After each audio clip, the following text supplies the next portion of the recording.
घरे शोइथिबा बेले युवकों को एसिड माड़ घटना घटी भद्रक जिला नायकाणीडीह थाना रामचंद्रपुर गाँव सनातन पलाई 25 वर्षीय पुओ जगबंधु पलाई रात 3 घटिका समय शोइथिबा बेले घरे पशि केही दुर्बृत्त एसिड माड़ करिछि। आहतों को गुरुतर भाव कटक मेडिकल को स्थानांतर करा जायछि। तेबे घटनास्थल में नायकाणीडीह पुलिस पहुंची अनुसंधान जारी रखिछि।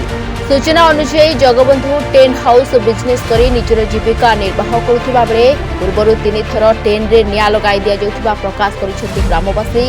बारंबार हिंसा चोरी भली नायकाणीडीह थाना अंचल में घटुथिबा बेले पुलिस उपरे संदेह सृष्टि होछि।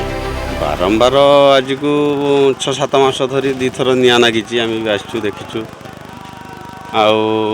किसी भी तार संधान आम पाइना। तापर भी थे मोर अषाढ़ मास लगिला निया टेंट एट लगिला से सब कपड़ा पोड़ा ता मेसीन पत्र पोड़गला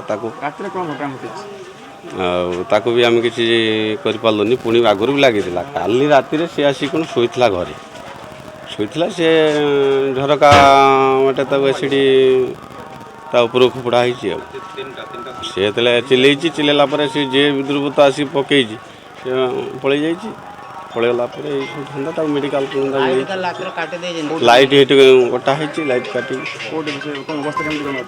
अवस्था सीरीयस अच्छी आखि 2टा नष्ट हो जाए धला पड़ जाए तार भी विजुआल सब छड़ा सब आड़ को तार परिस्थिति किभली अच्छी सन्देह कराऊँ जे कि तार कई विरोधी कि से बिजनेस ये कई विरोधी अच्छा कौन बारंबार तापर आम 4-5 दिन तले जे आमर गुलदास घर पाखर टेंट तार टेंट थाए सेठी भी निया लगी राति 2टा-3टा बेले दी आसिले सेठी भी निया लगी। काली कौन खबर मिलूँ जे पहर दिन सेठी भी निया लगी तार टेंट रे पुणी काली राति था